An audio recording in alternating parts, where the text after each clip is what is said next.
Good day, critters, new and old. My name is David, this is Mana and Maple, and this video is a lore theory hybrid video. This campaign has strong associations with the importance of relationships, and many different styles of relationships are showcased throughout the characters. All 13 of them know or don't know each other. When I say they don't know each other, some relationships can throw up walls, like the one that Thiazi put up to protect Hal, or the one that Belair uses to protect himself. Not all relationships put up walls, many are porous, so to speak, and this video is about those relationships. But before we get into that, I want to thank my newest patron, Emily Hastings, for supporting the channel. If you want to support the channel, the easiest way to do that is to subscribe. I'm pretty close to 500 subscribers. When I hit 500, I want to do a little Q&A bonus video. Drop some comments with questions for me personally, and in that 500 subscriber video, I will answer them to the best of my ability. Now onto the substance of this video. In my experience, we can say that most of our relationships come in three flavors: family, friendly, and professional. At some point, those may switch, and someone who is professional may become friendly or even family. It happens, but for the purposes of this video, the family starts with the Fang family and the adopted family. Friendly starts with friendly and torn banner. And professional starts with many flavors, like the Candescent Creed, or the Revolutionary Guard, or the Barrel Guard.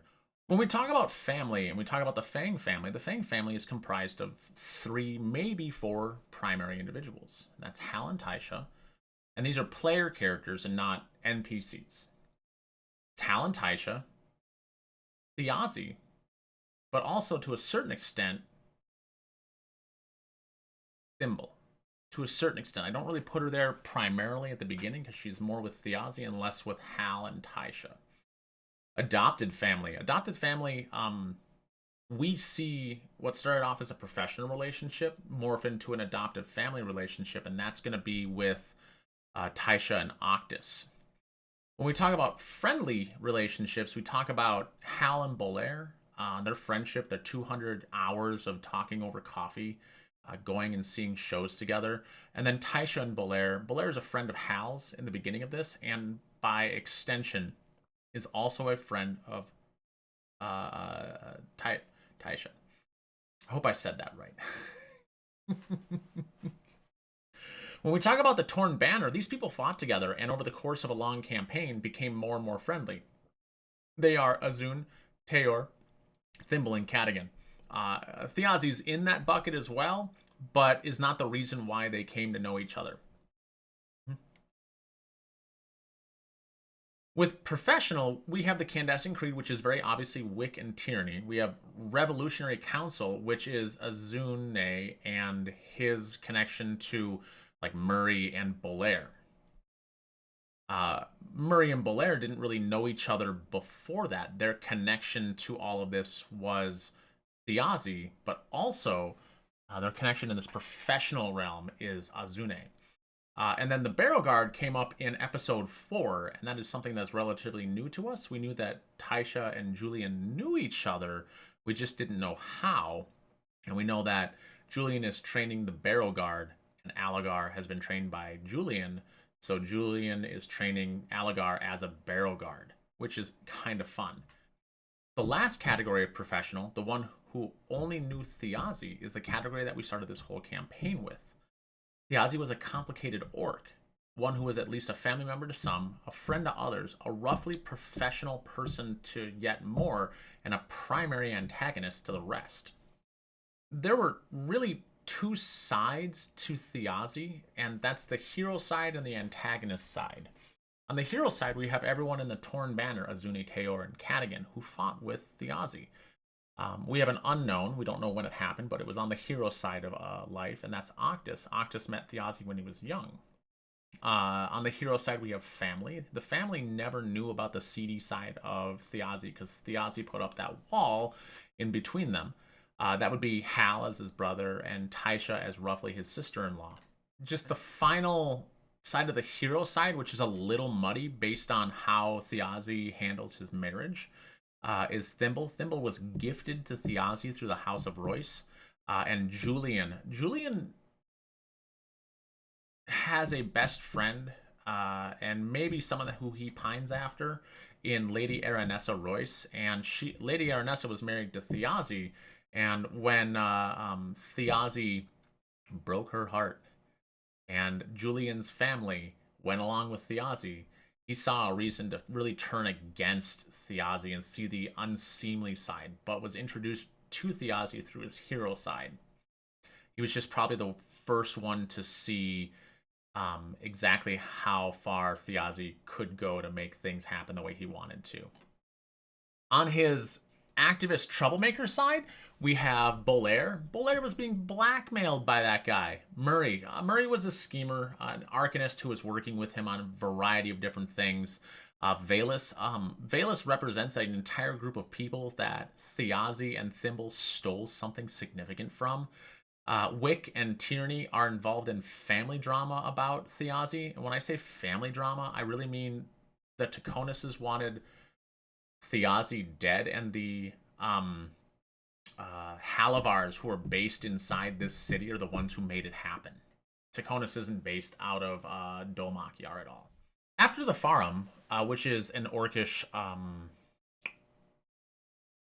funeral or type of funeral, there was a distinct change of relationships as those who came together under Thiazi, or the commonality of Thiazi, went their separate ways into groups chasing fires that Thiazi had started.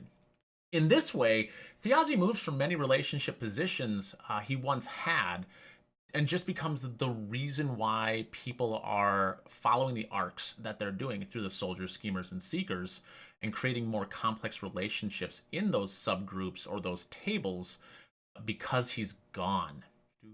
Uh, the soldiers, these players have been friends for a long time canonically, going back some 14 years.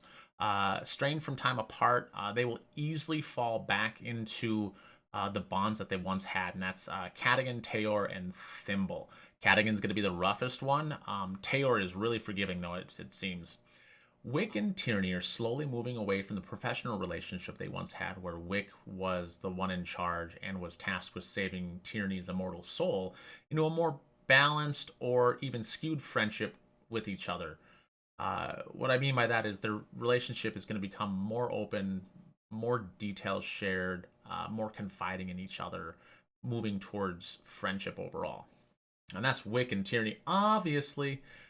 And these are the relationships that are moving into professional, having started off not really knowing each other or only knowing Thiazi. The caveat is Teor, who has a life debt to Wick, but that doesn't mean that they are friendly. Those professional people are Wick, Tierney, and Teor, Wick, Tierney, and Cadigan, and Wick, Tierney, and Thimble. The other tables. Hal just really met Murray and has known Azune for a little while, but their conversations are tense, which is why I think they are moving through professional at this moment. Julian is just beginning to open up to other people. Valus is just beginning to get to know other people. And Taisha is stepping away from her friends and family into a new space where she doesn't really know anybody. Yeah. Moving into professional, Hal and Murray and Hal and Azune, Valus and Julian, Julian and Octus, Valus and Octus, and Valus and Taisha. These are people who did not really know each other before this all happened, and of them, I noticed that the soldiers table has a lot of commonality connecting them, and this table has problems, or these tables have less commonality connections. Unfortunately for Bolaire, he may have damaged his friendship with Hal, downgrading it to professional from friendly, at least in the short term. In that same regard, Bolaire has probably damaged his friendship or his initial relationship with Azune and Murray with his reveal that he is just a mask. And kind of the feel that, what if Bolaire's a serial killer? It would have to be to last 8 years. So when Shakily friends are downgrading towards professionals, Hal and Bolaire, and Shaky professional is Bolaire and Azune and Bolaire and Murray. Now with all that out of the way, let's talk ships. And not sailing ships, but relationships and deeper relationships. And why I really intend to talk about that. The first section was more lore-like, with most of that being things that we knew and applying that information to a structure that we can understand. Shipping, however, is a more complicated style of theory crafting because we're theory crafting not for what's going to happen in the next episode. We're theory crafting for what's going to happen 20, 40, 60 episodes down the line. We're hoping for things. It's a guess we have with a lot of personal energy into. Above all that, I want to say that my shipping theories will be coming from a different point of view, and that's because I am a demisexual cis hetero man. And how is that different? While some people fantasize physically about other people that they meet, I fantasize about conversations that I'm going to have with those people. Now, that sounds weird, but I fantasize about getting to know people better because I can't think about them physically until I know about them in a more deeper and, for me, more cerebral connection overall. Shared interests, what they're going to do in the zombie apocalypse, if the fall of government happens, what are they going to do with that? What do they want to name their kids? How they made all their friends, things like that. I would need to know a lot more before I can think about something in a physical or sexual way, and that's kind of how I approach shipping in that regard. We're going to see things from a almost more analytical approach than we are from a emotional approach. Let's first look at the ships of campaigns past. And so in campaign 1, the most prominent one we have is Percy and Vexalia. And they really signed the deal in episode 72. Our outliers in that campaign are Scanlan and Pike. Now, Scanlan chased Pike throughout that entire campaign, but Pike didn't want Scanlan, saw him as a womanizer. And they really sealed the deal when Scanlan asked Pike out, and she said yes at episode 115. And then Vax'ildan and Keyleth. Now, that was really present very early on in the campaign, and it smoldered for a long time. But the longer that campaign went on, the more that relationship seemed doomed. And I'm really happy that Keyleth and Vax'ildan are able to really patch it up and try to restart that relationship after campaign 3. I'm just sad that it took so long for them to get there. In campaign 2, we had Bo and Yasha. Now, Bo and Yasha solidified things in their first date in the tower in episode 115. And then we have Jester and Ford, who Jester and Ford started their relationship really early because I believe Laura Bailey is on record as saying that she wanted to make a character that would romance her husband inside the campaign. It was very fun to watch, but since episode about 40, all the way until episode 141, their romance kind of smoldered on and gained momentum. And by episode 141, they began planning to live together, which is that's the 40 to 141. That's kind of the speed that I work at. I really believed in that ship. Actually, the Ford and Jester was my favorite of campaign 2. Campaign 3. I'm sorry about that. Campaign 3, Laudna and Imogen solidified themselves at episode 65. Now, that's the soonest anyone has solidified a relationship in any of the campaigns so far. And Orium and Orym and Dorian sealed the deal at about episode 111. If we take a step back from these people who actively held relationships in the games, we end up with Laura, obviously, Taliesin, Marisha, Liam, Travis, Ashley, and later on Robbie. And something that I noticed while researching this, Sam does not romance people at the table. He pursued Pike, but Pike wasn't interested. He has multiple NPC significant others in Veth and Terry and Darrington. He got close with Frida, but that was more Frida than it was FCG. And Breas flirted, but that was it. It makes me wonder if this is the game that Sam is going to romance another player, or another player will be able to romance Sam. Because just like Matt, they're the No one has done it yet. Let's go on to my guesses. Way up at the top in monogamy, I don't have to explain what monogamy is to anybody. I really project Thimble and Octus. This is really built on Tender Goodbyes in episode 3. Oh shit! Wait, Octus. I'll fly up. Valus, are you going with him? I will go with you. Okay. Yeah, sure. I mean, I guess I'm talking to the guy. She's a total badass. She'll keep you safe. Yeah, I saw earlier. She destroyed that man. I know. Hey, I gotta go find Tayor. Okay. Yeah. No, that makes sense. It's good to see you. It's good to see you. I'll talk to you again. Yeah. I will protect him. Okay. I'll see you soon. Yeah? Don't take any shit from Julian. I'm not gonna, I'm absolutely going to. He's scary. I'll fly up, pat your cheek. Okay. I'll see you later. And a revelation in episode 4. If the door to Fairy gets opened because throughout the campaign they choose to deal with the dead that are surging out of the underworld, take the pressure off of the Golden Orchard, take the pressure off of the door to Fairy. Maybe the door to Fairy could be opened again. And if it was opened again, Octus is a hollow one. And if Octus is a hollow one and the door to Fairy is open, Thimble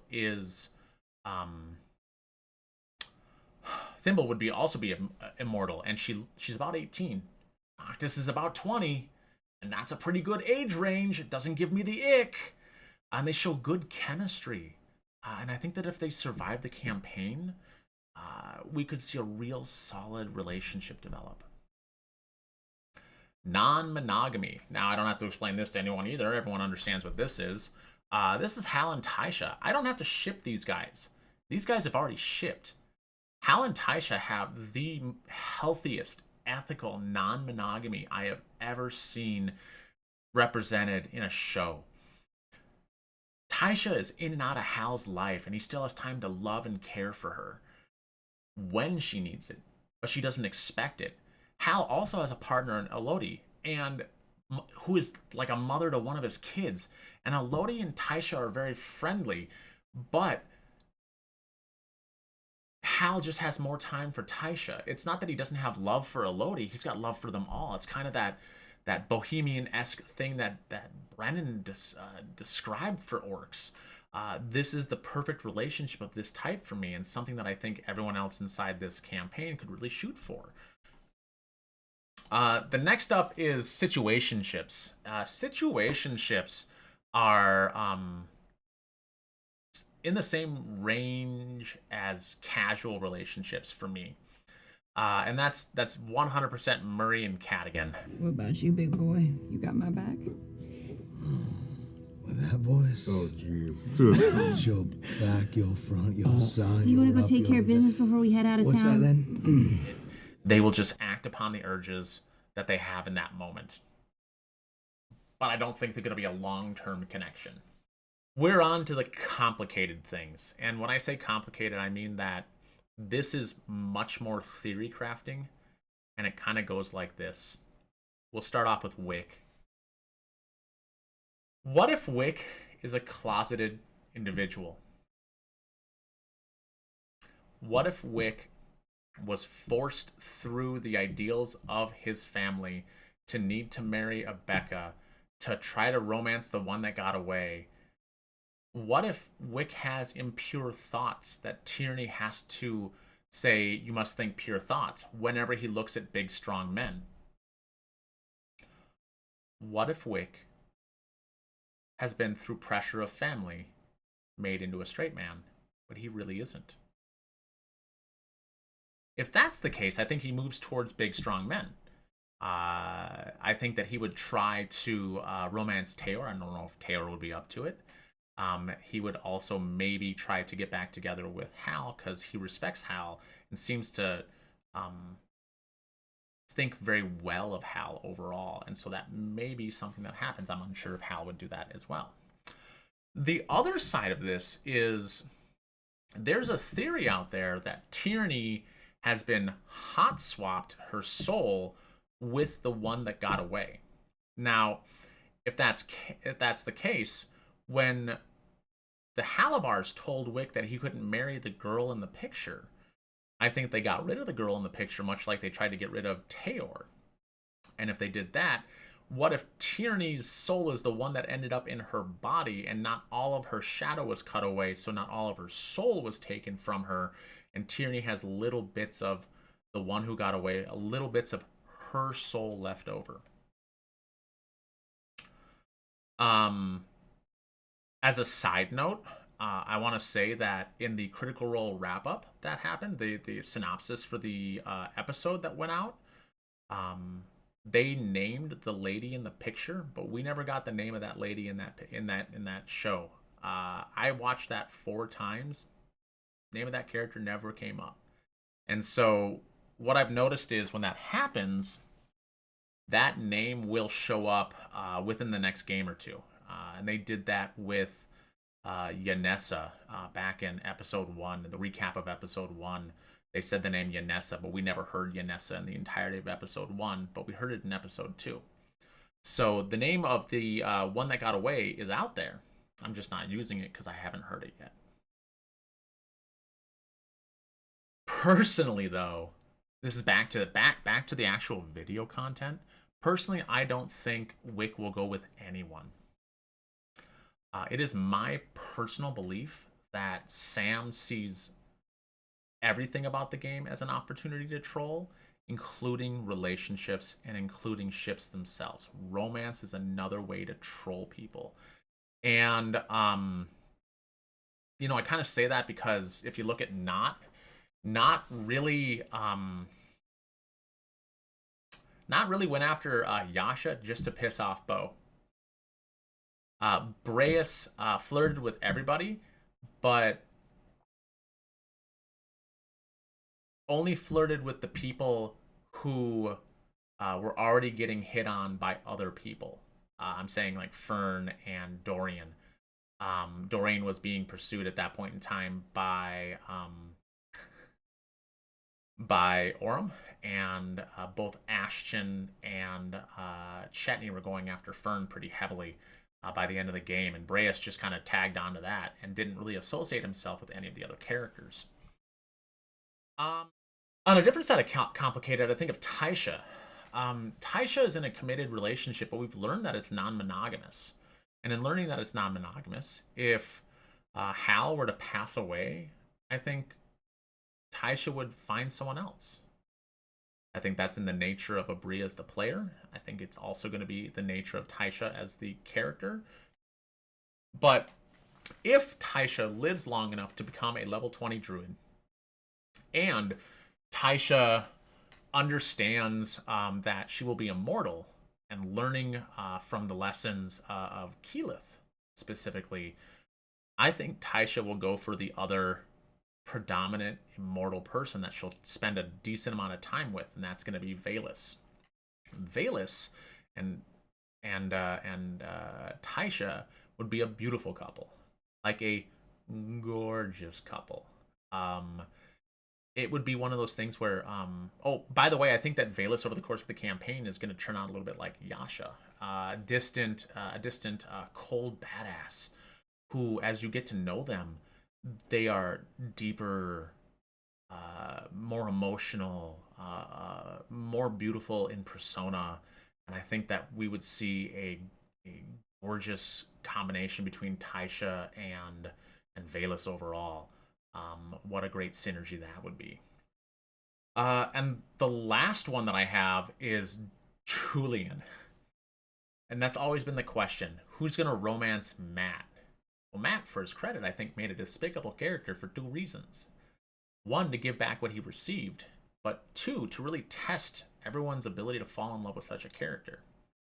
In my mind, there's only one character who would ever fall in love with Julian, and it happens to be Valus. Valus, what are you doing? Waiting. For? You'll see.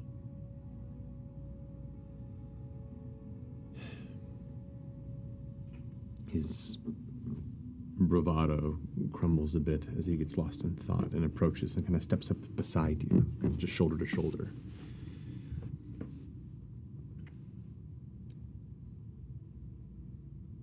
I don't like the feeling of being overwhelmed. But I feel like the tide is rising and I don't know why or how.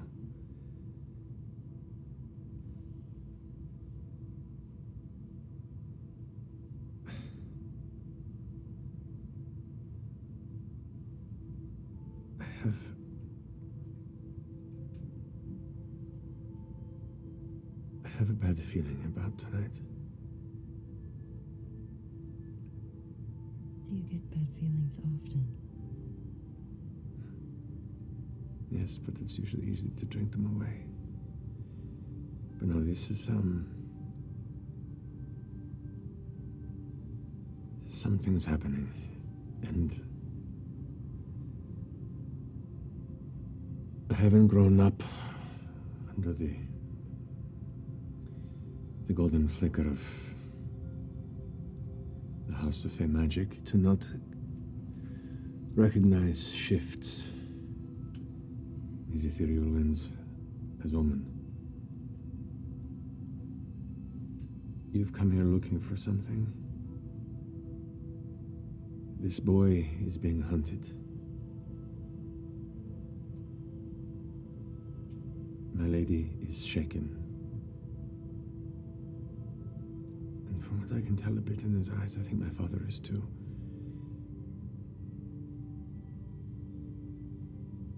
And I don't know why. But part of me feels like I can trust you.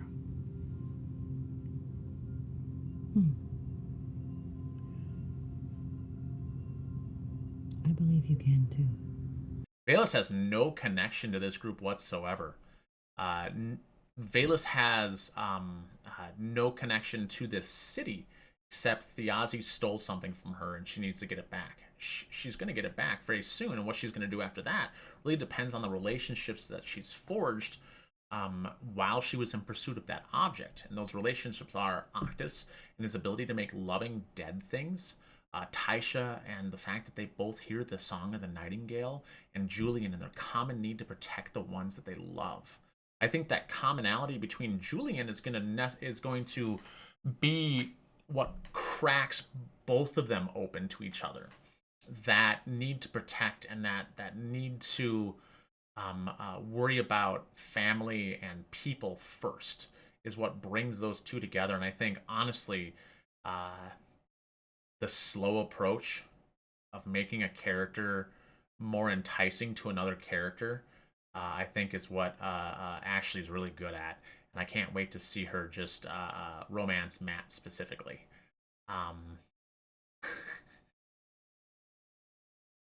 And that's it. That's what I got.